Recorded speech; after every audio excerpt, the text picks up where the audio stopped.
iniciar una mesa redonda en torno a la Numancia, el cerco de Numancia, en fin, de muchas maneras se llama esta tragedia de don Miguel de Cervantes, que, como sabéis, no se descubre hasta 1784, en que se publica por vez primera por Antonio de Sancha.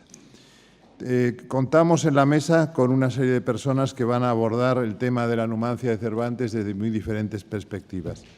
En primer lugar, tiene la palabra Pilar Egoscozábal, es jefa del Servicio de Reserva Impresa del Departamento de Manuscritos Incunables y Raros de la Biblioteca Nacional de España, en la que estamos en este momento. Os doy la bienvenida desde ella como presidente del patronato de la casa y en representación de la directora, doña Ana Santos, que no ha podido estar presente. Y ahora voy a quitar el móvil porque si no suena en el momento más inoportuno. ¿No se oye bien ahora? Voy a poner los dos micrófonos y luego ya íbamos modulando. ¿Ahora se oye mejor? Muchas gracias. Decía que Pilar Egoscozábal era jefa del Servicio de Reserva Impresa del Departamento de Manuscritos Incunables y Raros de esta Biblioteca Nacional y que ha participado en proyectos como el Diccionario Filológico de la Literatura Española siglos XVI y XVII, que yo creo que se publicó Castalia, ¿verdad? Y la Biblioteca Autógrafos Españoles. También ha publicado trabajos dentro del ámbito de la bibliografía material, como la traducción de la obra Iniciales Silográficas Primitivas de Óscar Jennings o la edición de la imprenta en Toledo de Jesús A. Vega, además de artículos sobre la colección cervantina de la BNE, entre otros. Y aquí, sobre todo, viene a hablar Pilar de un manuscrito importante que se conserva en la Biblioteca Nacional sobre el cerco de Numancia, o sobre la Numancia, como queramos llamarla. En este caso es el cerco de Numancia, el título del manuscrito, que tiene un número redondo, el 15.000.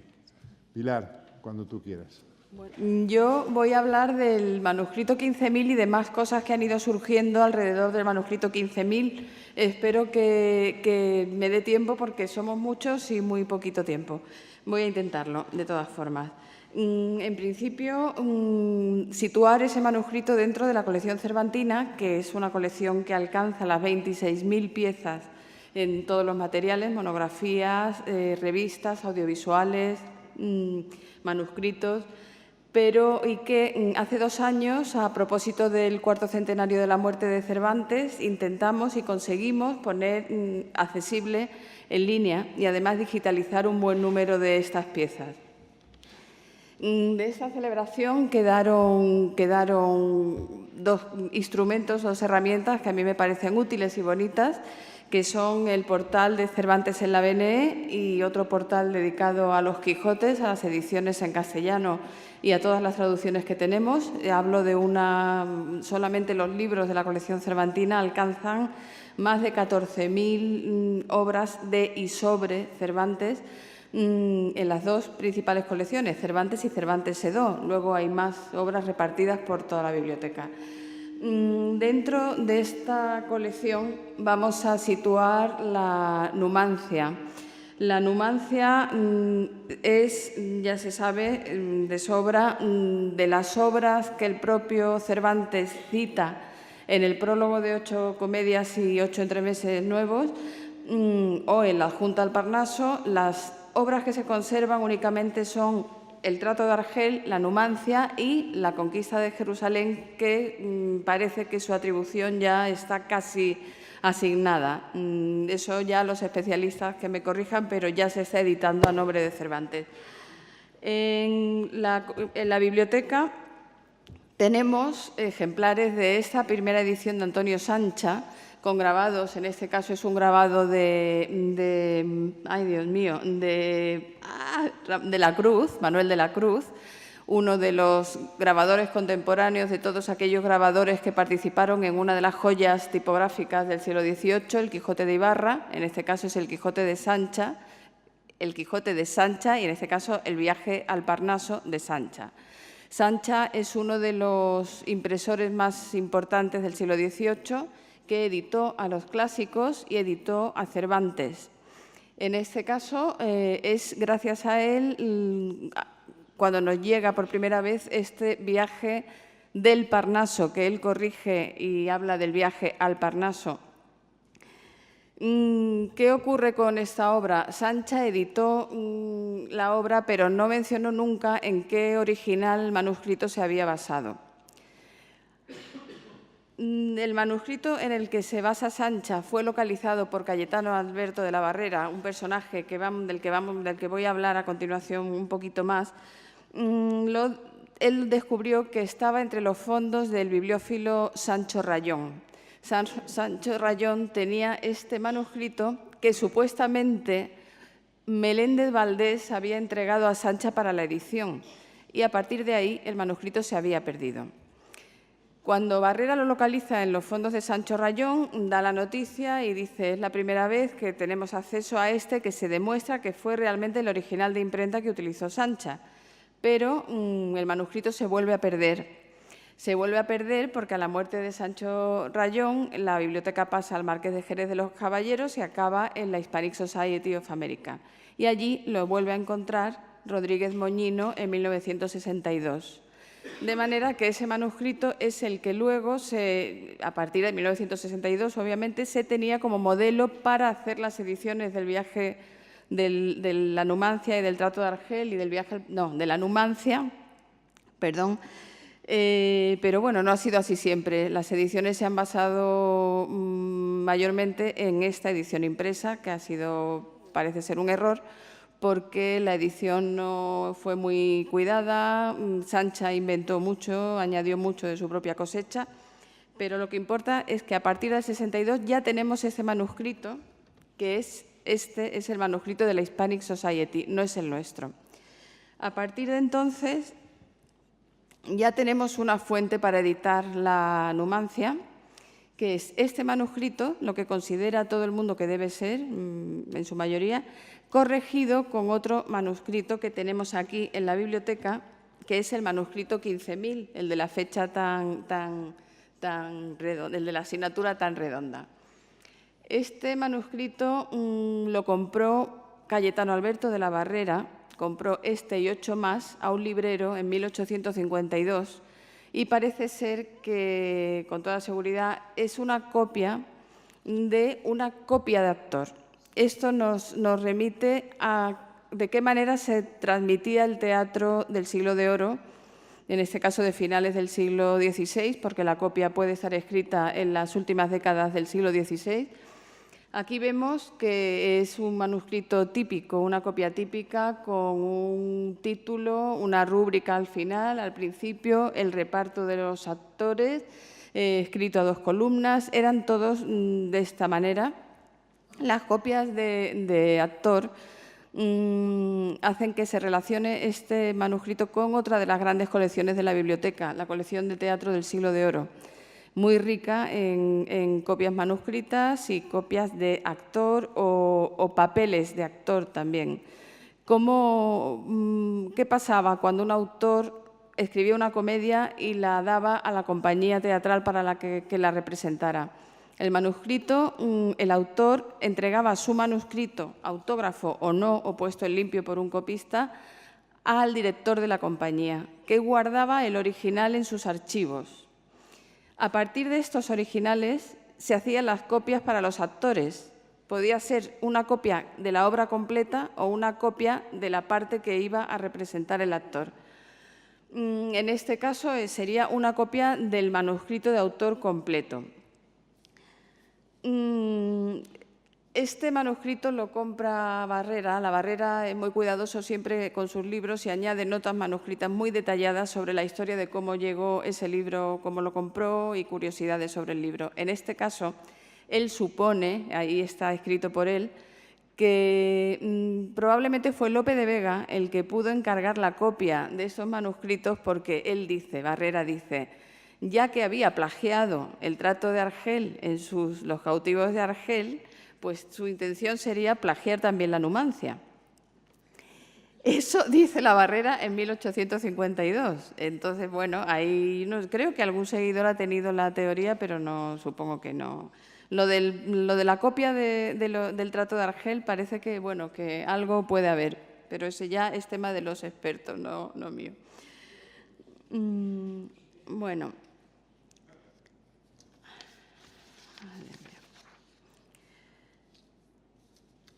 Hemos relacionado, por lo tanto, este manuscrito con los manuscritos teatrales de la Biblioteca Nacional y con el papel de un bibliófilo muy importante, que además era bibliógrafo, que fue Cayetano Alberto de la Barrera, que hay que mencionar porque gracias a él tenemos, en principio, tenemos el catálogo maravilloso biográfico y bibliográfico del teatro antiguo español, que se sigue utilizando, porque se sigue utilizando como puede utilizarse el catálogo de Río y Rico para Cervantes. Son catálogos muy antiguos, pero muy interesantes y se usan, doy fe que se usan en la Sala Cervantes. Cayetano Alberto de la Barrera es un ejemplo de persona que perdió todo por su afición a los libros. Lo perdió todo, perdió una farmacia que tenía, vivió en la indigencia y gracias a que ganó el premio de bibliografía de la Biblioteca Nacional, le concedieron una plaza que se llamaba de Gracia para ocupar un puesto aquí en la biblioteca y ocupó un puesto de oficial de tercera. La gente que habla de ese puesto siempre habla como que fue condenado a realizar el índice de materias de la sección de manuscritos. Y al principio piensas, bueno, tampoco era tanta condena, pero claro, cuando ves las cosas que se hacen ahora y lo que ese hombre tuvo que hacer en el siglo XIX con esos medios, indizar todos los manuscritos y sacar un fichero en papeletas, ¿no?, en fichas de papel, pues sí, la verdad es que puede interpretarse como un poco de condena. Él, de todas formas, dejó, cuando a su muerte, su viuda vendió los 2.500 libros que formaban su colección y aquí los tenemos. Siempre son libros muy selectos, con su ex libris que podéis ver aquí y con sus anotaciones que son muy curiosas y muy interesantes. El papel de las colecciones y de los poseedores es una labor de reconstrucción que estamos haciendo en la biblioteca y en otras instituciones también y que es fundamental para reconstruir colecciones, para darle valor a los antiguos poseedores que las formaron, para interpretar muchísimos aspectos de la cultura, de la literatura, de la manera del concepto de bibliofilia, de coleccionismo, y La Barrera es uno de ellos. Y yendo más aún en el papel del coleccionista y relacionándolo con el manuscrito 15.000, descubrimos una conexión con otro coleccionista cuyos libros no están en la biblioteca, pero sí que hay alguno, que es el Conde de Gondomar. El Conde de Gondomar la biblioteca del Conde de Gondomar era una de las más importantes, incluso superaba a la del rey. Él trabajó con Felipe III y Felipe IV y fue diplomático en Inglaterra, contribuyó a las relaciones entre Inglaterra y España, y su colección pues también pasó a formar parte de la biblioteca de Carlos IV en el siglo XVIII y de ahí a Palacio Real.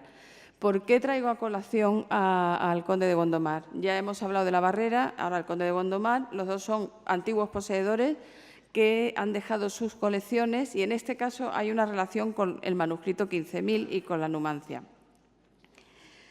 Resulta que, bueno, gracias a las investigaciones de Stefano Arata en los años 90, revisadas hace poco por Fausta Antonucci, parece ser, en el inventario del Conde de Gondomar, figuran 8 volúmenes de comedias teatrales, valga la redundancia, teatrales, que están numeradas de la A, B, C, así, consecutivamente.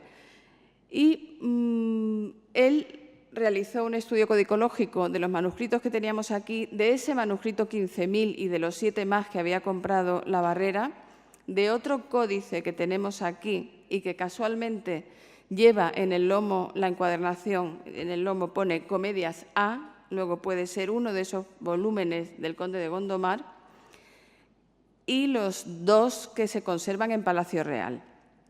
De manera que este manuscrito, que es el 15.000, que figura en uno de los volúmenes de Palacio Real y que figura en otro códice, en el manuscrito 14.767 que tenemos en la biblioteca, se puede ver que son casi idénticos.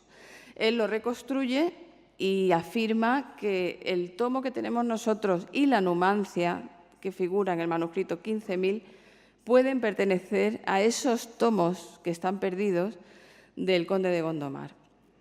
Bueno, yo he traído todo esto a colación, ya estoy al límite del tiempo, porque hablar del testimonio, de los testimonios que tenemos de la Numancia de Cervantes en nuestra colección, los impresos de la edición de Sancha, el manuscrito 15.000 y todas estas relaciones nos hacen que pensemos y reflexionemos primero sobre el papel de la transmisión manuscrita del teatro en el Siglo de Oro y de otra de nuestras grandes colecciones de teatro.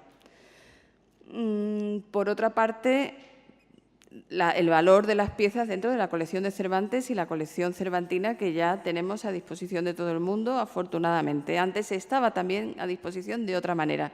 Ahora está accesible en línea y digitalizada mucha, lo cual ha sido un avance y un gran trabajo y un esfuerzo. Y está bien, estamos muy satisfechos, ¿no? Y, por otra parte, del papel de los antiguos poseedores de la reconstrucción de procedencias, de la necesidad de estudiar y cotejar. En este caso, codicológicamente, se trata de manuscritos, piezas que se encuentran en diferentes depósitos, en diferentes instituciones, para reconstruir esa gran colección. Esta está todavía sin terminar de reconstruir. En la biblioteca lo hacemos todos los días, le estamos dando mucha importancia a los exlibris, a las marcas manuscritas, a los sellos. Y algún día, el volumen de esta biblioteca es enorme, entonces ese algún día, no sé cuándo será, pero espero que no sea muy lejano, tendremos todo perfectamente controlado para luego sacar las conclusiones los investigadores y nosotros y alimentarnos unos de otros como debe ser. Y ya llego al límite, ha sido muy breve, pero por lo menos un panorama general de lo que tenemos. Y nada más, muchas gracias.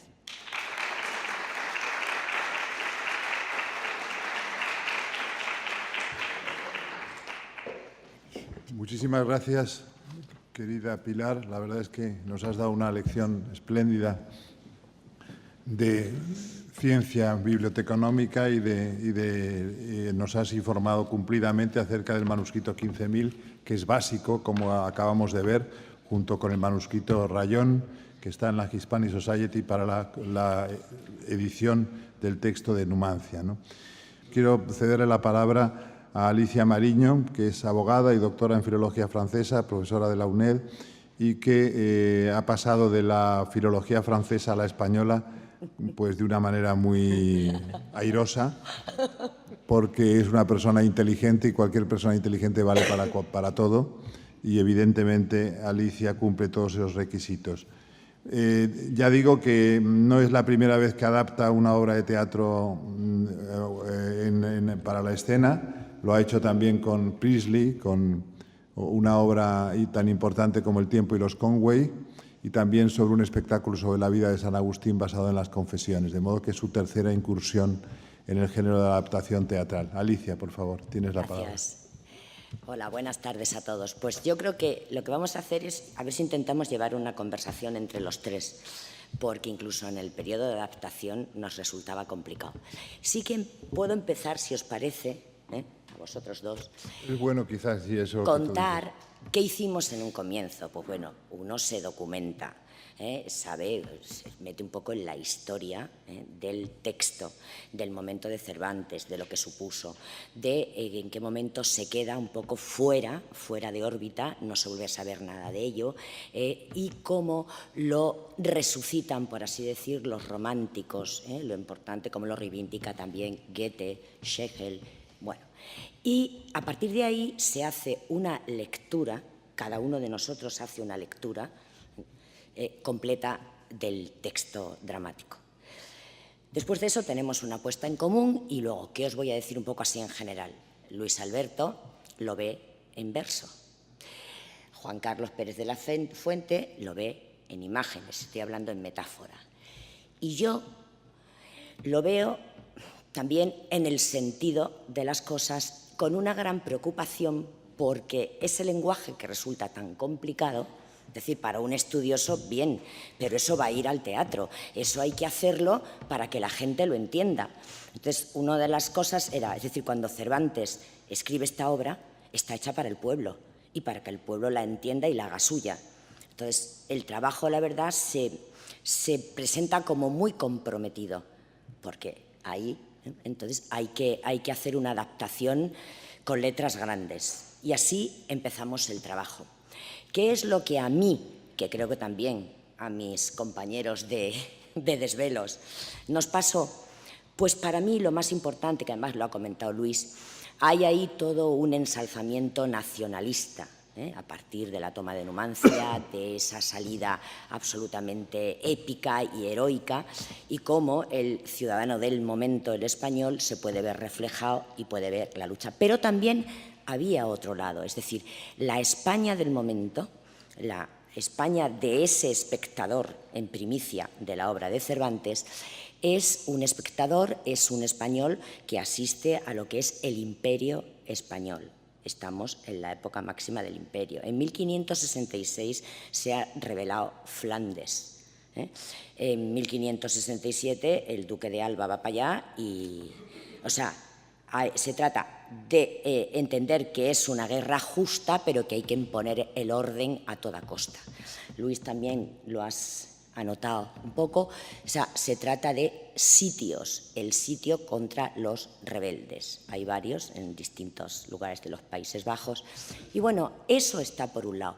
Pero por otro, lo que también vimos en esa obra es que Cervantes, por encima de todo, canta porque lo lleva dentro la idea de libertad. Canta y lo lleva por dentro la dignidad del ser humano. Es decir, hasta qué punto en ese momento Cervantes, yo creo que además los que interpretamos, como los autores están muertos, podemos decir lo que nos parezca, es decir, todo es razonado. Entonces, hasta qué punto Cervantes lo que quería hacer era exclusivamente un ensalzamiento nacionalista del momento. Pues puede, si la interpretación va para ese lado, hay argumentos. Pero ¿hasta qué punto también Cervantes, por qué se ha hecho universal? ¿Por qué ha continuado? ¿Y por qué además tiene esa importancia en la etapa del romanticismo alemán? ¿Y cómo lo reivindican? Porque están en juego unos valores muy importantes que además el romanticismo hace suyos, como son la dignidad, como son la libertad, como son la interiorización de una serie de valores y el ser humano luchando por ellos. Y eso estaba en Numancia. Y yo creo que a partir de ahí, ¿verdad, Juan Carlos?, empezamos un camino en el que, evidentemente, tengo que decirlo, si no, Luis Alberto no sé si lo dirá, el trabajo de versificación, el trabajo de arreglar versos fue importantísimo. Es decir, la palabra quedó bella porque contábamos con un poeta que arreglaba a veces la versificación de Cervantes maravillosamente. ¿No es cierto, Juan Carlos? Eso es así. Y bueno, pues yo creo que podemos ir comentando, ¿no? Puede hablar, Juan Carlos. Yo lo que os digo es que desde primera solo quiero decir una cosa. Me caen mucho mejor los romanos que los numantinos desde siempre. Eso decía. Aparte eso que yo creo que además los romanos son los españoles de Cervantes, porque los que sitiaban en ese momento eran los españoles, no eran sitiados. Estábamos en un momento en que, de los pocos de nuestra historia, en que lo que hacíamos era sitiar, no ser Claro, sitiados. sí, efectivamente. Entonces, lo de Numancia yo creo que es una manera como de darle la vuelta a la cosa, como ha dicho también Luis, pero en cualquier caso, yo insisto que desde el principio quienes me caían bien eran los romanos. Sí. Pero, si así estábamos cuando trabajábamos los tres. Pero si me permite, la heroicidad de los numantinos, el poder de la libertad, de la dignidad, estaba ahí. Todo eso es así, pero les decía antes, Cervantes siempre hace cosas raras. Los textos de Cervantes siempre tienen ambigüedad, claro, una ambigüedad compleja. Por eso. Eso es lo que les hace estar vivos. Y en el caso de la Numancia, dice, bueno, en realidad los numantinos son unos zumbados, que se van a suicidar, uno no sabe exactamente por qué, ¿no? Porque, bueno, en fin, no es tan claro, no hay buenos y malos claramente definidos, porque en Cervantes nunca los hay. Yo creo que esa es la modernidad y además has hecho una precisión perfecta y es por eso por lo que a mí me caen bien los romanos, porque también está en Cervantes eso, sí, pero también está el que los numantinos sean los héroes de la tragedia, es que está todo. Pero si no nos caían bien mal los romanos a nosotros tampoco. Es verdad que los romanos tienen también un comportamiento, ¿verdad?, muy épico, muy Lo que ocurre es que, claro... Bueno, de hecho, por ejemplo, cuando Escipión entra en escena, viene a arreglar un poco lo que ocurre en el campamento ese, que están durmiéndose, que están siempre, que se van de señoritas por las noches, que están siempre comiendo y bebiendo y no piensan en nada que no sea placeres. Y eso viene a poner un poco de orden. Y eso, en el fondo, el militar que hay en Cervantes, el elogio de la milicia, etcétera, y por encima incluso de la literatura, hace que Escipión sea un tipo que venga a dignificar a las tropas imperiales y a poner un poco de orden en todo ese desconcierto, ¿no? Sí. Que hizo que los numantinos resistieran tanto tiempo a las tropas de Roma, que no se hubiera explicado de otra manera, sino de que eran unos gandules los soldados romanos, porque no había color en cuanto a la diferencia entre unos y otros. Pero bueno, volviendo a la idea de libertad, también es cierto que el texto comienza con unos versos de la Galatea. El texto nuestro. Sí. El texto nuestro, o sea, Sí, sí. Ahora estamos hablando de la adaptación. De nuestra adaptación. O sea, obviamente la Numancia del 15.000 y del manuscrito Sancho Rayón no empieza con un soneto de la Galatea, claro. Pero ¿qué hacíamos? Redondear un poco desde el comienzo, porque la idea era también ya al comienzo de este tipo de tragedias, la tragedia renacentista, sí que debía de estar ya englobada la tragedia, englobada lo que iba a pasar. Y sobre todo el lado trágico. Entonces, ¿cómo salvamos nosotros esa situación actualizándola? Sin que, pues la salvamos con esos versos de la Galatea y esos versos que terminan y que a mí me recuerdan los que ha leído Luis y los que son también en el Quijote en Marcela, que termina diciendo: del campo son y han sido mis amores, rosas son y jazmines mis cadenas, libre nací y en libertad me fundo.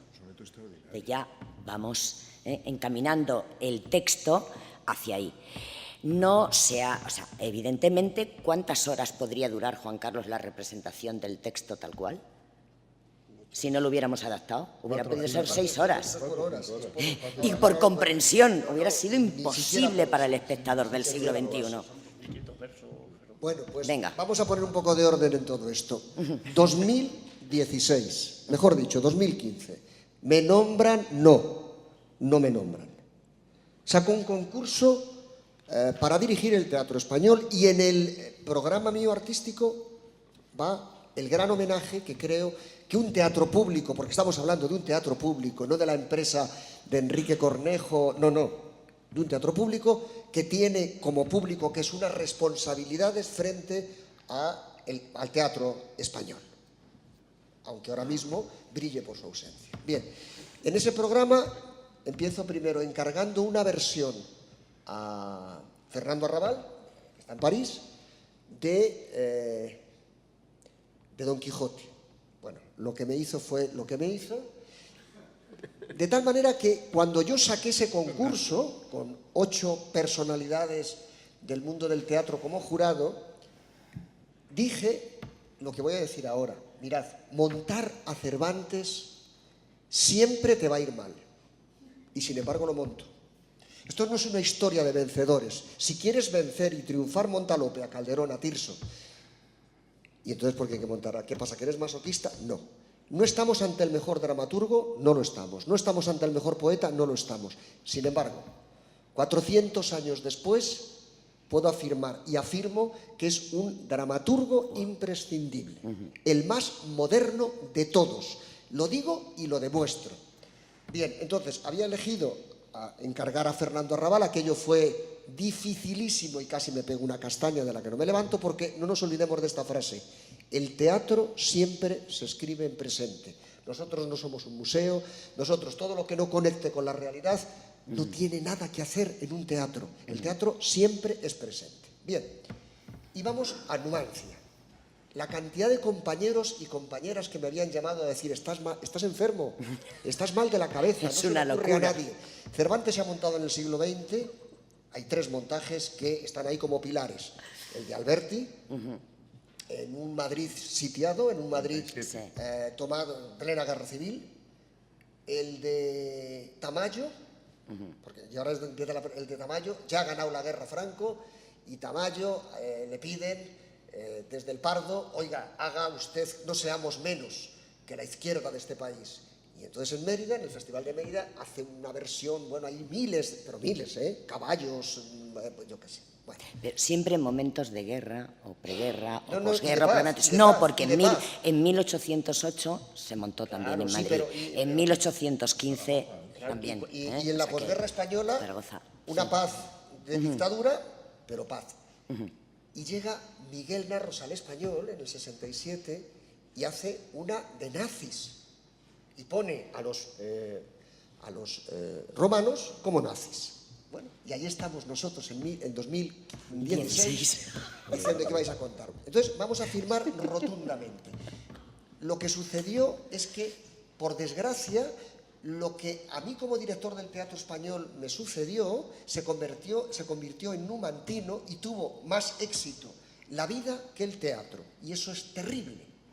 Pero ya me lo habían avisado los grandes profetas que te dicen: cuando llegues a dirigir el Teatro Español o cuando llegues a dirigir el Centro Dramático Nacional, pon a Shakespeare, a Chekhov, a Ibsen, no se te ocurra poner a Paco Nieva, a Buero Vallejo, a Max Sau, son españoles, por Dios. Tu máxima, si eres español, odia lo español. Bien. ¿Y por qué monté esta obra? Porque, mirad, si no es el mejor dramaturgo, si no es el mejor poeta, afirmo desde este siglo XXI que cuando queramos hablar de libertad tenemos que ir a Cervantes.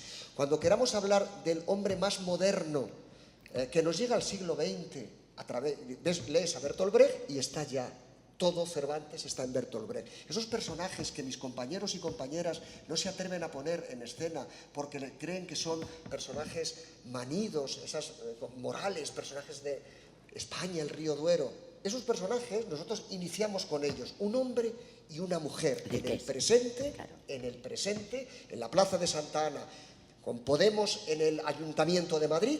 Desde ahí iniciamos un camino de 4 siglos hacia aquella historia de Numancia y al finalizar volvemos de nuevo. Sí, hay que contar que en la obra original las figuras alegóricas son España y el Duero, y nosotros los transformamos en la fama y tal. Nosotros todo eso se compendia en 2 figuras alegóricas que tienen todo, que son el hombre y la mujer. Y esos son los que comienzan la escena. Desde ahí empezamos. Temas: la libertad, la dignidad, la mujer, el giro que da la obra. De hecho, toda la trama de la propia obra cambia a partir de la intervención en la Asamblea Numantina de las Mujeres. La homosexualidad. Yo les dije a los dos, no me deis nunca la razón, pero a Cervantes hay que leerle con astucia, como se lee a Buero Vallejo, porque había una dictadura en Buero y en la otra, donde la Iglesia... ¿Por qué dejó la Iglesia hablar del suicidio estando Trento tan cerca? Hombre, claro, está justificado, no son cristianos. Pero Cervantes es listo donde los haya. Y hoy, ¿por qué? Porque está hablando de la libertad del ser humano. La máxima, la mayor que podemos tener es la de decidir tu propia vida si quieres seguir viviendo o no. El tema de la homosexualidad, les dije, de verdad, no es una obsesión mía. Se habla mucho de la sexualidad de Cervantes y hay una escena entre, nosotros le llamamos Leonelo y Leonicio. Esos 2 amigos. Marandro y hay un detalle. Que eran Marandro y Leonelo. Nosotros se conviene Leonelo y Leonelo. Yo no sé si en el original era Leonelo o Leonicio, no me acuerdo. Era Marandro y Leonicio en el original. Marandro, ¿no? para nosotros es Leonicio. Y el otro es Leonelo. El otro Leonelo y Leonicio. Eso es. Para nosotros. Si vais a leer Numancia, la Numancia de Cervantes, que alguien me explique lo siguiente. Hay una escena entre Lira y Leonelo. Leonicio, el amigo de Leonelo, está escuchando la escena. A, o es Boyer. B, o está enamorado de Lira. C, o está enamorado de Leonelo. Lo siento, es que Cervantes lo ha dejado escuchando la escena. ¿Qué piensas, Luis? Está bien, es entretenido. Lo que pasa es que el tema de la amistad en Cervantes es tan importante como la libertad y los problemas de la amistad. El ejemplo perfecto es el curioso impertinente, donde es exactamente lo mismo, 2 amigos y una mujer de por medio. Entonces, es algo con lo que Cervantes juega continuamente, es un problema en su literatura. ¿Tú crees que si jugara con otra cosa la ibas a poner? Es como si Santa Bueno, Teresa... Cervantes ¿Tú crees? tiene la inteligencia extraordinaria como escritor de plantear cuestiones problemáticas como el suicidio, que reaparece muchas veces en la obra cervantina, y lo hace de manera que cuele para los lectores de la época. A eso me refiero, claro. Y lo hace de una manera inteligente, compleja, sutil. Bueno, en el caso de Grisóstomo y Marcela, no menciona el suicidio, sino simplemente aparece la canción Desesperada. Y el hecho de que lo entierren no en sagrado, sino en la selva, porque no le han permitido enterrarlo en sagrado. Lo hace siempre de manera sutil, porque Cervantes es complejo. Yo creo que eso es una de las cosas que lo hacen. Tú estabas diciendo, el teatro es contemporáneo. No el teatro, toda la literatura. Uno solo lee como lector, no como arqueólogo. Como lector solamente lee las cosas que te ayudan a interpretar a ti mismo en el mundo que te ha tocado vivir. Si no, no lo lees. Habrá un momento en que a lo mejor, yo qué sé, Tolstoy ya no nos sirva. Pero Luis, ¿estarás de acuerdo conmigo? Tú dime, ¿qué obra encuentras que se hable abiertamente de la homosexualidad? No, en la época ninguna. Claro, entonces ninguna. hay que leerlo porque si no... No, pero tiene yo de verdad lo leímos mucho y con mucho detenimiento, y yo sí creo que puede perfectamente, no necesariamente haber esos amores homosexuales entre Leonel y Lorenzo, pero que puede ser si se lee en el texto. Yo lo que aporté a esa especie como de homosexualidad latente que pudiera haber en esa escena es un ejemplo virgiliano, Niso y Euríalo. Sí, señor. Niso y Euríalo, que se adentran en el campamento de los rútulos, ibant obscuris sola sub nocte perumbra, aquel hexámetro que maravillaba a Borges, y que realmente, cuando le van a matar a Niso, es lo de la amistad, pero es que entre la amistad y el amor hay una línea muy estrecha, muy estrecha. Pero cuando de repente lo van a matar a Niso porque es hecho prisionero por los rútulos, dice Euríalo saliendo de su escondite: in me convertite ferrum, dirigid el hierro contra mí, salvada. Eso se hace también por amor, o por amistad profunda, pero es que la amistad y el amor es una frontera extraordinariamente estrecha. Y sí es cierto que en ese canto que Cervantes tributa a la libertad desde sus primeras obras, también está cualquier tipo de elección, también esa. Sí. Lo de menos es que fuera homosexual o no lo fuera, o que tuviera, digamos, algún tipo de relación homosexual o no. Lo demás es que él defendía también esa libertad. La libertad de ser cada uno lo que quiere ser frente a las circunstancias. Pero es que lo que estabas comentando, Cervantes lo hace con su hermano. Llega el dinero para rescatarlo a él y renuncia. Claro, y renuncia, y el hermano se va 2 años antes a exactamente lo mismo. España. Sí, pero bueno, el hermano no es el amigo. Pero bueno, en todo Lope de Hoyos caso, se lo contaría, digo yo, no sé. dicho esto, yo también querría llevarlo por el camino de esta excepcionalidad de Cervantes en su momento, es decir, el valor que da a la mujer. No solamente aquí en Numancia, que ya lo veremos, o sea, es así, no nos hemos inventado nada, son las mujeres las que deciden. En el momento trágico en que ya ven que se ha intentado pactar con los romanos, no quieren. Hay un momento también muy épico en que ellos proponen, los numantímonos, una lucha cuerpo a cuerpo entre un numantino y un romano. Tampoco lo acepta Escipión. Y efectivamente ahí van, están sitiados, el alimento falta, todo falta. Y entonces, precisamente, o sea, Cervantes pone en boca de las mujeres, es decir, la decisión primero por parte del pueblo. El pueblo va a estar representado por la mujer. La elección y la decisión planteada por las mujeres, no en torno a todos, sino ellas y sus hijos, que sean sacrificadas antes de que los romanos tomen Numancia, o antes de que sus hombres sean vencidos. Entonces, a mí me parece importantísimo y me parece además un auténtico escándalo para la época. Es decir, situémonos. Es decir, ahora nos parece, pero vamos, situémonos en el momento. O sea, eso es el gran avance de Cervantes. Entonces, bueno, eso es lo que sí me parece y que entronca también con la libertad y entronca con los matices posibles de homosexualidad o no. Es decir, que da igual, sobre todo lo que prima es la libertad de elección, la libertad de que cada personaje sea lo que quiere ser.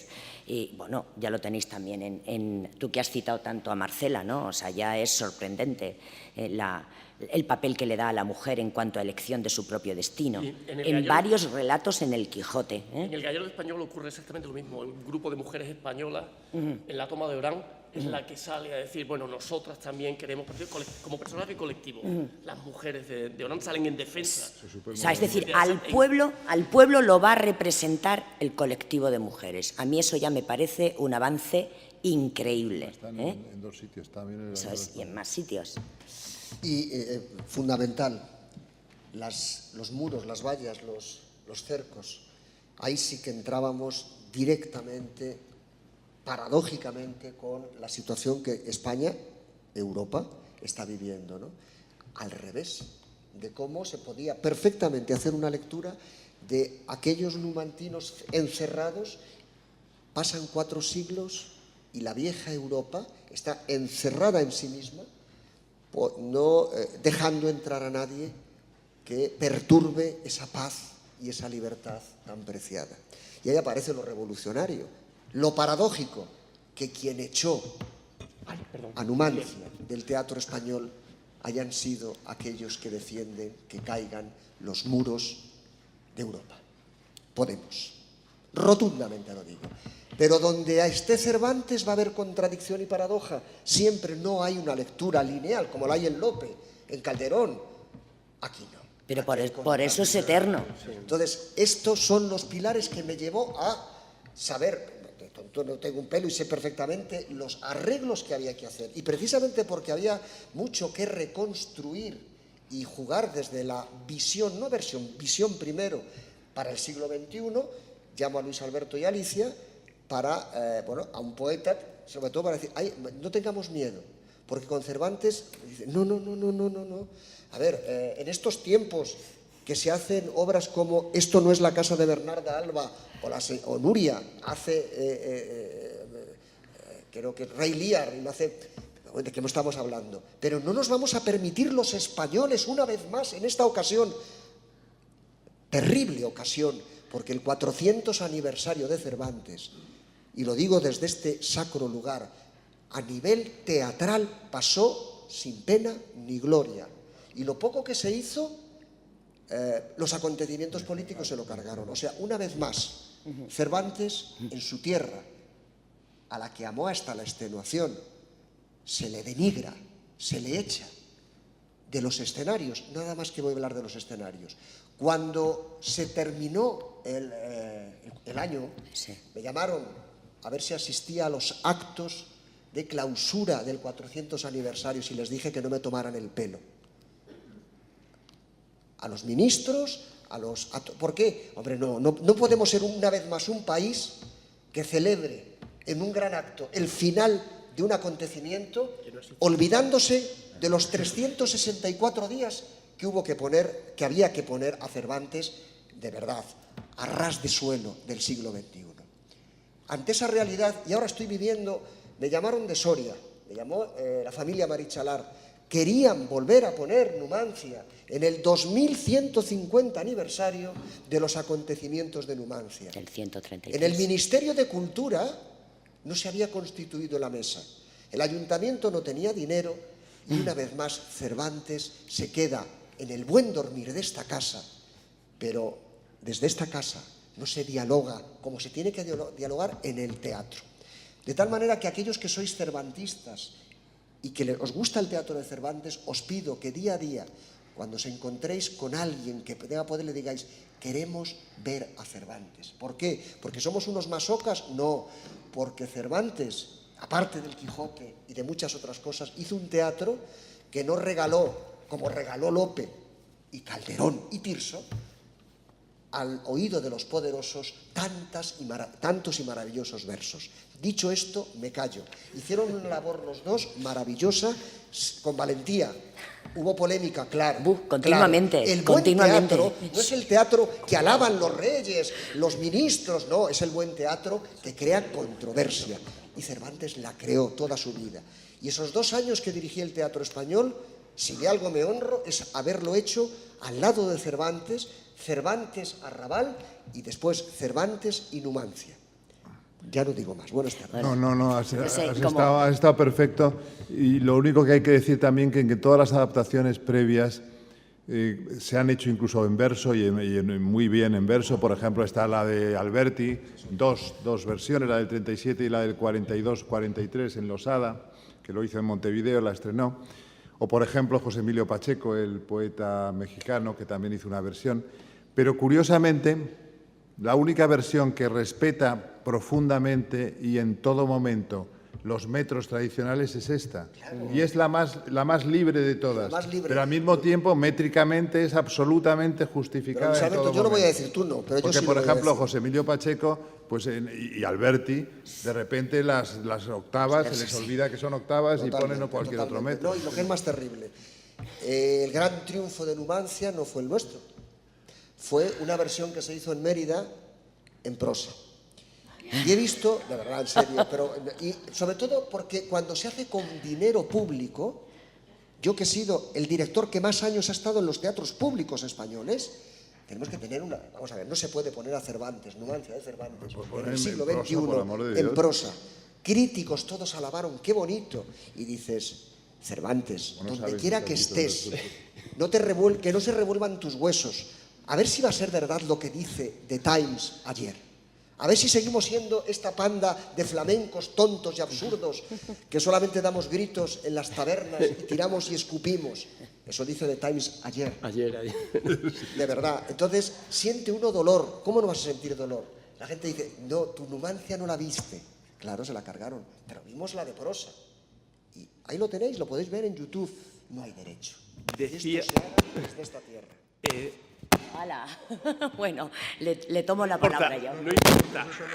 Decía un amigo mío, ¿por qué le dieron el premio Nobel a Echegaray? Porque los suecos lo leían traducido, ¿no? ¡Qué barbaridad! Traducir a Cervantes a la prosa es traicionarlo. Entre otras cosas porque Cervantes, en el verso breve, no fluye igual que Lope, pero en el endecasílabo es un poeta poderoso. Poderoso, sí. El endecasílabo lo hace bien. Incluso hace una cosa muy singular en el teatro de la época. No en la Numancia, sino en el teatro que imprime las 8 comedias. Utiliza el endecasílabo para escenas burlescas, que es algo muy raro. Muy raro, sí. Y lo hace muy bien. Muy bien. Incluso, muy por ejemplo, sofisticadamente. en La Gran Sultana, que tuve el privilegio de adaptar en el año 92 con Adolfo Marsillac, precisamente se emplea el endecasílabo en escenas burlescas. Tú conoces perfectamente porque has editado esa obra, maravillosa, y también otra apología de la libertad, como hay muy pocas en la escena española, La Gran Sultana, en la que el otro, en este caso el sarraceno, el turco, etcétera, es aceptado como un personaje, diríamos, cercano, próximo, con sus pegas, pero evidentemente sin ningún tipo de apriorismo excluyente, ¿no?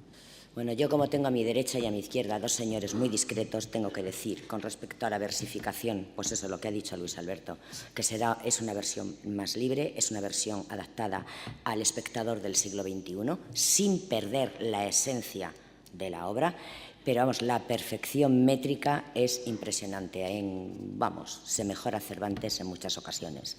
Ya sabéis lo que decía Cervantes, ¿no? Dios no me dio el don de versificar, ni es para tanta humildad, pero tampoco era un gran poeta. Es que no era humildad, esa frase también yo creo que ahora está ya descubriéndose, sí, que en realidad es una manera retórica de decir algo en la que él no creía, él pensaba que era un buen poeta. Pero vamos, no lo era, no lo era. Y con respecto, incluso algunos fragmentos que se añaden libremente para redondear determinados fragmentos de la adaptación, los hace Luis Alberto siguiendo la versificación de Cervantes. Bueno, y siguiendo las instrucciones de Juan Carlos. Sí, bueno. Y con respecto a la escenografía, sí tengo que decir que fue una cosa impresionante. Obra de Juan Carlos, la puesta en escena, escenografía, todo eso lo montó él.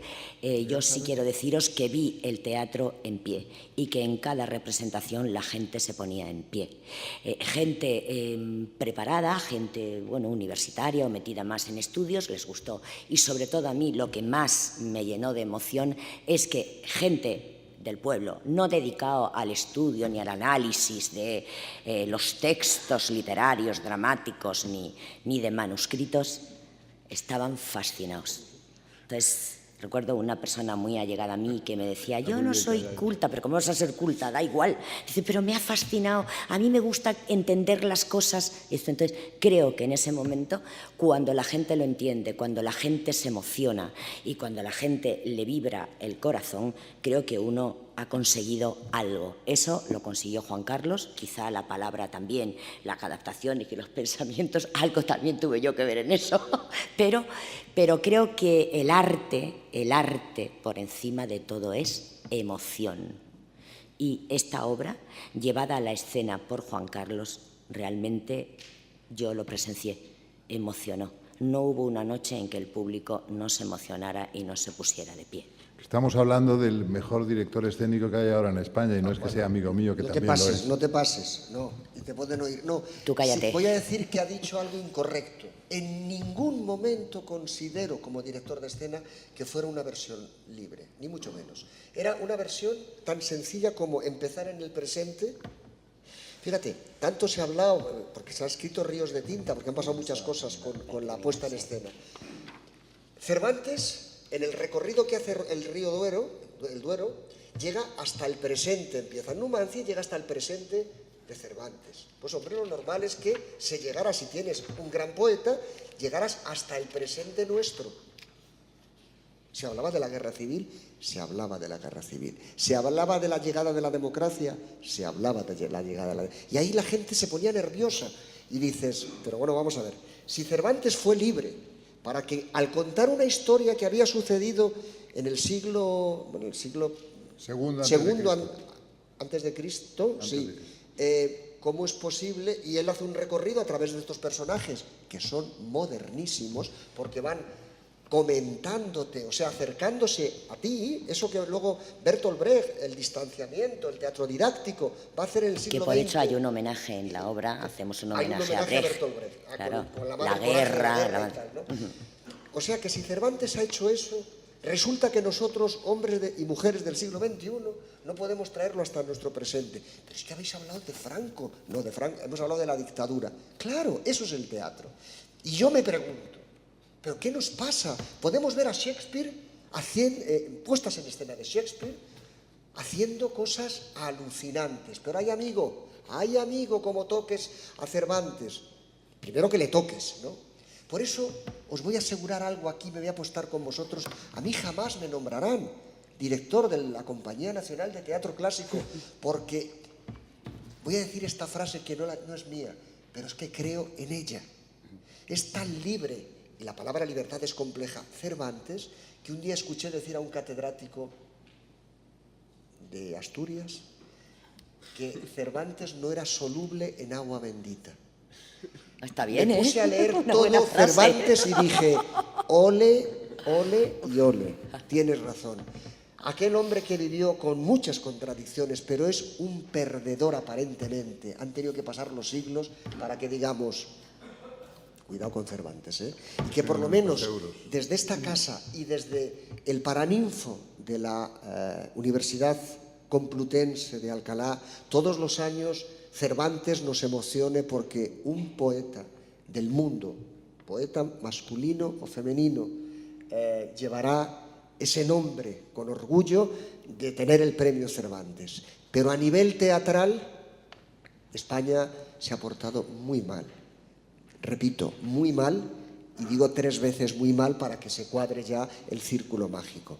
Y espero que en un futuro aparezcan directoras y directores que apuesten por Cervantes. Por ahora no tengo ningún buen pronóstico. Hace poco, en una mesa redonda con el exdirector de Almagro, Eduardo Vasco, Elena Pimenta y Natalia Menéndez, el único que defendió hasta quedarme sin voz se llama Pérez de la Fuente. El resto me dijeron, estás equivocado, Cervantes no vale para nada.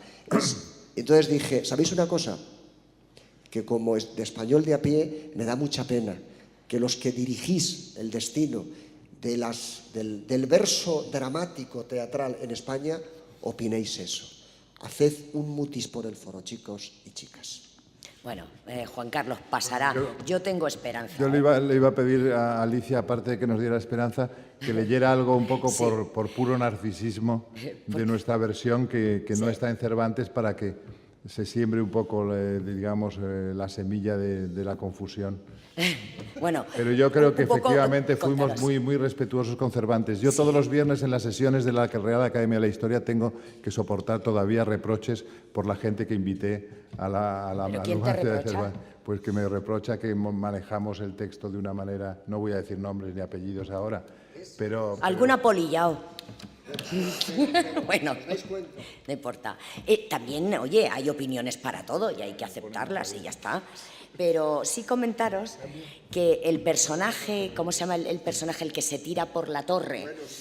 El que se tira. Bariato. Bariato, que además parece jovencito. ser que Cervantes hace un homenaje a Viriato, muerto antes de la toma de Numancia, y entonces pues, le pone Bariato.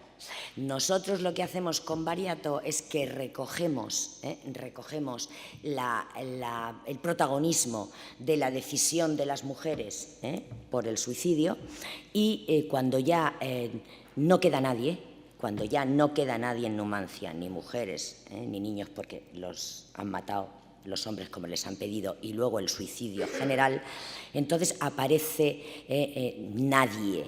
¿Por qué es nadie? Porque nadie son todos, porque nadie es el colectivo, porque nadie es, como si dijéramos, la recogida final de esa decisión de libertad del pueblo. Entonces, por eso se llama nadie. A Bariato lo llamamos nadie a partir de un determinado momento, ¿no? No, cuando entra, siempre. Entonces, al final es el único que queda, entran los romanos y entonces... La única, porque la convertimos en mujer. Y la convertimos a nadie es una chica. Y es una chica que además en escena, o sea, fue una escena impresionante porque se tira. Es decir, como se tira de una torre, en la escena Juan Carlos lo monta de determinada manera para que caiga.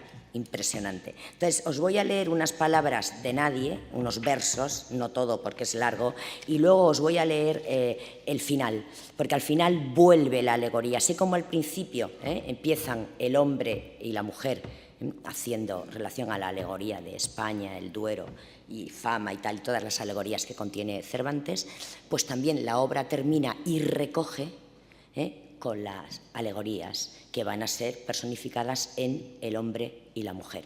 Vamos con algunos versos de nadie. Cuando ya la están intentando convencer para que no se tire, porque claro, a los romanos no les interesa que se tire. Entonces simplemente dice: yo os aseguro, dignos ciudadanos, que no falte por mí la intención vuestra de que no triunfen pérfidos romanos, si ya no fuere de ceniza nuestra. Saldrán conmigo sus intentos vanos, ora levanten contra mí su diestra, o me aseguren con promesa incierta, a vida y a regalos ancha puerta. Teneos, romanos, sosegad el brío y no os canséis en asaltar el muro. Aunque fuera mayor el poderío vuestro, de no vencerme os aseguro, pero muéstrese ya el intento mío, y si ha sido el amor perfecto y puro que yo tuve a mi patria tan querida, asegúrelo luego esta caída. Casi todo eso es Cervantes puro, quiero Cervantes. decir que no tocamos prácticamente nada. Solo que con el nombre de otro personaje. Y el final tiene una actuación Escipión, Yugurta y Mario, y finalmente lo que llamamos epílogo. El epílogo son, la mujer y el hombre. Os leo un fragmento final del hombre y después el fragmento final de la mujer. Dice el hombre, entre otras cosas: quiero viajar en prosa por la vida de los humildes parias de la tierra y llegar hasta el hoy y hasta el futuro y comprobar que sigo siendo digno. Soy poca cosa, apenas casi nada y casi todo. Soy uno de tantos que ha regado esta tierra con su sangre, un muerto en vida que alcanzar pretende las libertades que le niega el mundo. Y ambos, el hombre y la mujer, dicen: vaya mi clara voz de gente en gente, divulgad lo que aquí hoy se ha vivido. Oíd los ecos de los corazones que laten al unísono en la tierra y haced universal este mensaje: la libertad sin dignidad no existe. Telón.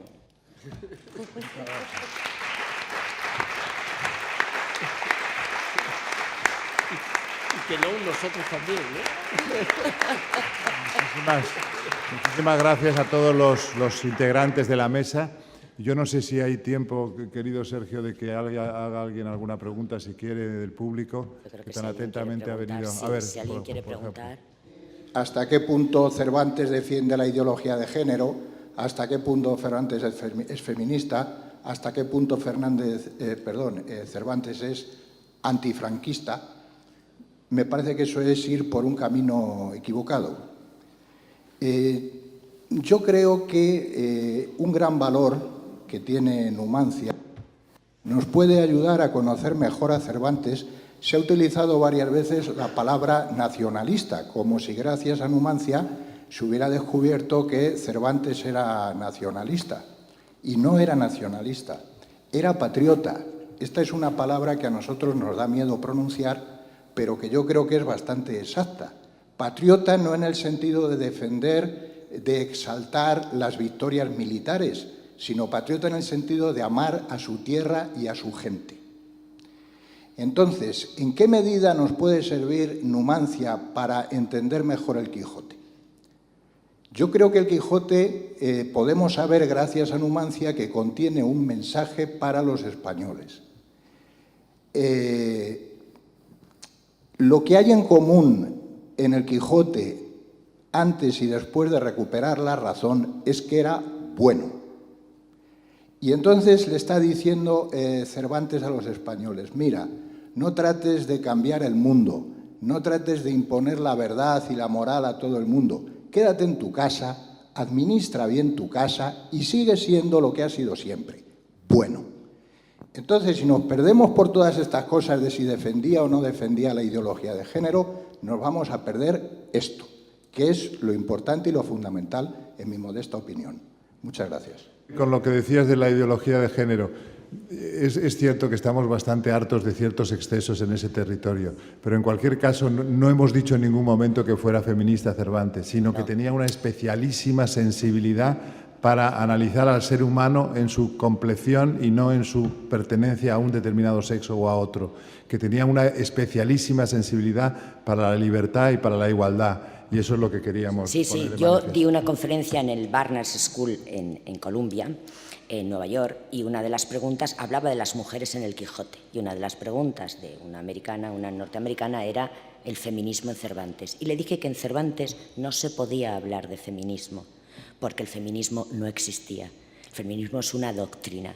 Lo que sí se podía hablar en Cervantes es de libertad y de diferencia con respecto a determinadas tendencias en su época.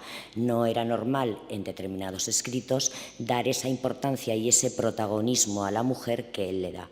Incluso si se lee uno despacito el Quijote, que se me lo conozco yo bien en el sentido de estudio de las mujeres de Cervantes, en el Quijote sí que les da una gran diferencia a otros tratamientos que, por ejemplo, Lope da en el teatro a la mujer.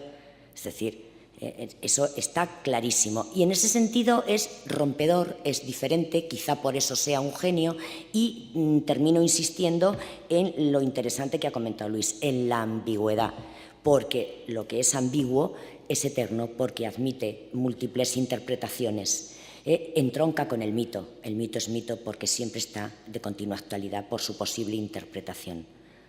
Es un poco lo que se me ocurre. Y una cosa con la posmodernidad y la patria. Me considero un director que la palabra patria no le tiene ningún miedo, que se siente orgulloso cuando ve lo que vimos en París, cuando los franceses por encima o por debajo, cuando no se sabía de quién había sido aquel atentado, cantaban la Marsellesa. Por lo mismo, tengo que decirle que la patria cabemos todos, todos. Y ojalá así lo entendiera una izquierda, que no lo entiende así, pero también una derecha. En la patria española cabemos todos. Y esa es la grandeza de Cervantes. Por eso me interesa Cervantes, mucho más que Lope y Calderón. Porque era un patriota, vamos, y un soldado, y un hombre que quiso decir, y yo lo tengo que interpretar, y no me considero posmoderno, se lo digo de corazón, y si no eche usted una ojeadita a lo que se dice de mí, no en redes, ¿no? en muchas cosas que se han dicho. Pere de la Fuente, Juan Carlos, y lo va a entender usted perfectamente. La palabra patria adquiere en Cervantes, para mí, su rotundidad. Una patria de hombres y mujeres libres. Eso es. Ni de derechas ni de izquierdas, Libres, todos. Heterosexuales y homosexuales, feministas y no feministas. Ese es Cervantes. Por cierto, perdón, que no vayan a pensar que pensamos aquí, yo por lo menos, que Lope es un escritor malo. Virgen Santa, Lope me parece un escritor extraordinario, maravilloso, me encanta. Lo que pasa es que como vivimos en esa polaridad Cervantes-Lope, que ellos mismos fomentaron, entonces parece que hay que elegir, no hay que elegir. No hay que por elegir. Dios, no. Lope es maravilloso, Y maravilloso. Calderón es divino también. Lo que pasa es que Cervantes era un viejo cuando Cervantes era un joven con el bigote con punta y ligaba enormemente y Cervantes ya no estaba para muchos trotes. Pero no cabe duda que el del gran éxito en el teatro en el momento fue Lope. El arte nuevo de hacer comedias arrasó. Lo que ocurre es que luego ya la historia va poniendo cada cosa en su sitio. Pero, y va dando a cada autor su importancia. Claro, pero Fijaos un momento, yo no sé lo que pensaréis, pero por ejemplo, el único dramaturgo español que puede alcanzar el nivel de William Shakespeare es Pedro Calderón de la Barca. Sí, señor, estoy de acuerdo. Me quedo con Calderón. Y lo digo yo que he dirigido. Yo me quedo con Calderón. El Mágico Prodigioso. Pero hay una cosa, Sí. podemos decirlo, hoy en el siglo XXI, Lope y Calderón serían dos grandísimos autores de éxito, por ejemplo, un Alonso de Santos, y un teatro mucho más, si queremos, de off, sería el de Cervantes. No, pero si yo No, no me Shakespeare, estoy metiendo con el teatro de Cervantes. estamos comparando Estoy comparando a cuál Shakespeare. de los nuestros sería comparable y llevado a la escena hoy en día. La tal vida cual es como se sueño, lleva la hija del Shakespeare. aire son Shakespeare. A ver, Calderón. la vida es sueño. claro, Calderón, hecho tal cual, sin necesidad de adaptar tanto. Pero lo que quiero decir, y hoy vamos a acabar y vais a triunfar vosotros, que os veo que sois más calderonianos y lopistas que yo, es que estoy de Lope ya, de verdad. ¿Y que de la Calderón? Compañía Nacional ¿Y de Teatro Calderón? ya- Muy poco. Pues por eso, Porque Calderón, vamos a ver, Calderón. te voy a contar, cuando dirigí El Mágico Prodigioso por encargo del 400 aniversario del Teatro Principal de Zamora, llegó el profesor de verso y me dijo, ¿puedo hablar contigo? Y me contó esto, lo voy a contar, aunque no salgan las memorias de Adolfo. Oye, tengo constancia de que Adolfo Marsillac empezó a ensayar El Mágico Prodigioso y al darse cuenta de que ese triunfo de Dios era el nacionalcatolicismo, abandonó los ensayos. Investigué y era cierto. Y le dije, yo no lo voy a hacer, porque me considero tan libre de poder hacer que un personaje protagonista del Mágico Prodigioso sea un hombre que no encontró a Dios en los libros, que lo encontró en la vida, y si me dicen que soy del Opus o de derechas o del PP, eso será su problema. Pues esa contradicción que tengo en cuanto que usted me llama posmoderno sin decirlo, Y de posmoderno nada. y para muchos soy un señor del Partido Popular, hoy creo que poca gente habrá dicho tan abiertamente dos cosas: que se cargó la alcaldesa actual todo el montaje y hizo todo lo que pudo por cargarse a Cervantes, igual que quiso quitar a Max Sau y luego se fue a México, a Guadalajara, a defender el exilio español, y dije, no puede ser, pero he puesto igual de responsable al Ministerio de Cultura actual, que no movió un dedo. Buenas tardes. Bueno, muchísimas. ¿Alguna otra cosa? ¿Alguna otra intervención? The last one, por favor, que ya vamos cerrando la biblioteca. ¿Alguien quiere decir alguna cosa? Van a sortear el manuscrito original de la Numancia ahora. Un momento. Tienen ustedes unas papeletas, por favor, para... Perdón. Fantástico. Todas las intervenciones fantásticas. Pero sigo sin creérmelo. Estoy totalmente de acuerdo con lo que ha comentado usted. ¿Cómo es posible que el director del Teatro Español no pueda hacer nada para cambiar la historia y pasar a la historia con Cervantes? ¿Por qué no llama a la prensa? ¿Por qué no se hace movimiento? ¿Por qué no se hacen más cosas? Yo creo que es que no se hace nada. El aniversario fue, como ha dicho, es que fue verdaderamente vergonzoso. Pero ¿por qué no? ¿Por qué? ¿Qué pasa? Pues muy sencillo, se lo voy a decir yo, vamos a ver. No vino nadie, la Casa Real. Mire que insistí, voy a hablar en primera persona para que nadie... Insistí e insistí y no apareció nadie. Pues mire, porque en España la política lo que es la corrección política lo marca todo, la prensa. Usted se imagina que algún periódico, cogiendo todo el arco, desde La Razón hasta no sé qué, porque ya no sé cuál, bueno, pasando todos, el país, el mundo, ¿qué periódico va a denunciar públicamente si todos viven de la subvención? ¿Quién va a denunciar qué no se está haciendo a nivel estatal, autonómico y municipal? Nada por Cervantes. Perdone, más graves. 2018 es el año de la cultura europea, patrimonio de la cultura europea.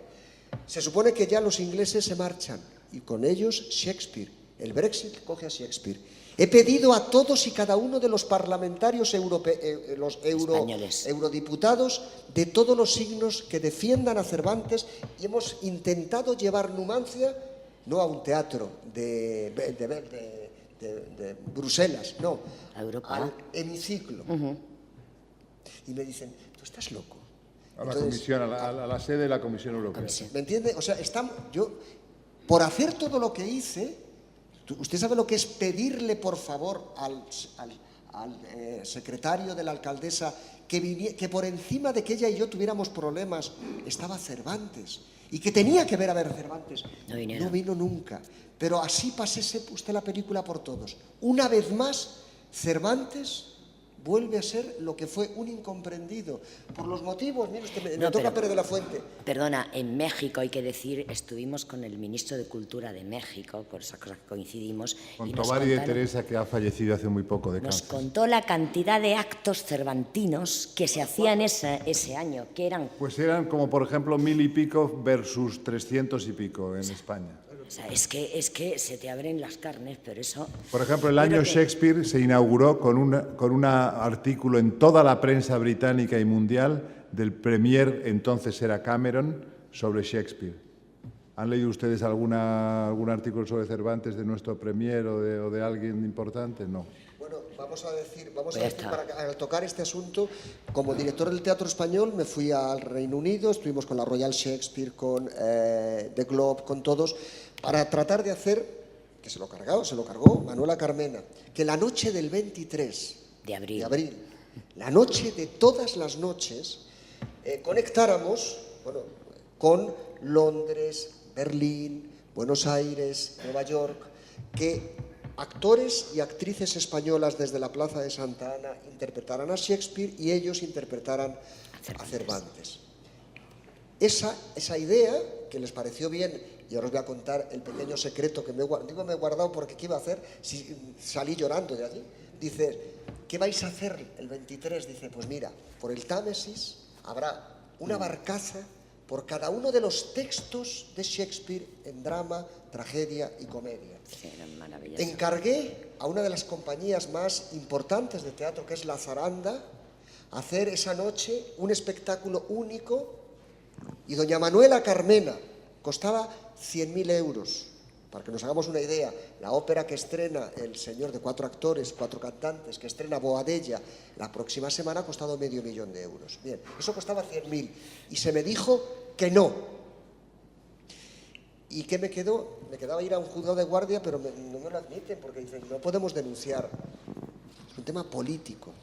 Una vez más, estáis con el hombre que más ha tratado de luchar por Cervantes, y me he encontrado un muro de cemento. Eso sí, cuando luego cogemos los micrófonos desde Palacio, desde Europa, decimos que sin Cervantes no somos nada. Mentirosos. Sois unos mentirosos. ¿Sabes cómo se aprende a nadar? Es verdad.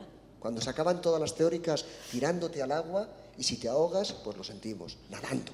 A nadar se aprende nadando.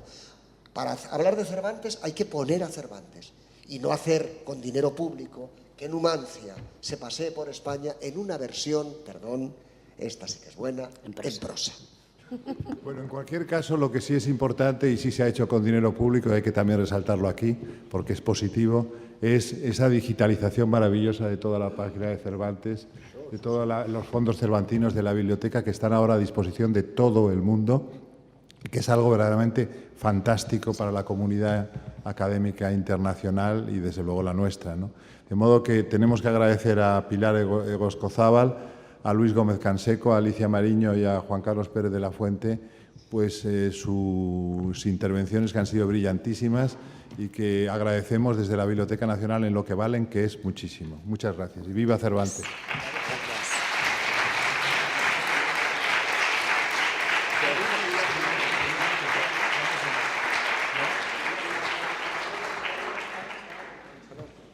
Había una pregunta, perdón. Había una pregunta.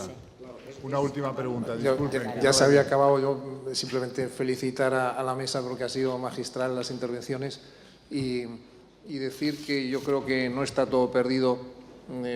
España tiene todo por delante. Tenemos que recuperar la ilusión y creer en nosotros mismos. Y hace muy pocos, un par de meses solo, gracias a la Numancia de Cervantes, de los que han compuesto la mesa y del Teatro Español, les quiero agradecer emocionadamente. Nuestro maestro universal, Plácido Domingo, en conjunto la sociedad civil, ha retomado desde la nada las fuerzas para que cantara en la propia ciudad de Numancia, recitara los versos de Cervantes, en un homenaje a lo que es la unidad de España, incorporando también música de Pau Casals, abrazando a Cataluña. Eso es la sociedad civil española, que con modestia, pero con ilusión, con fuerza, cree en nuestra nación.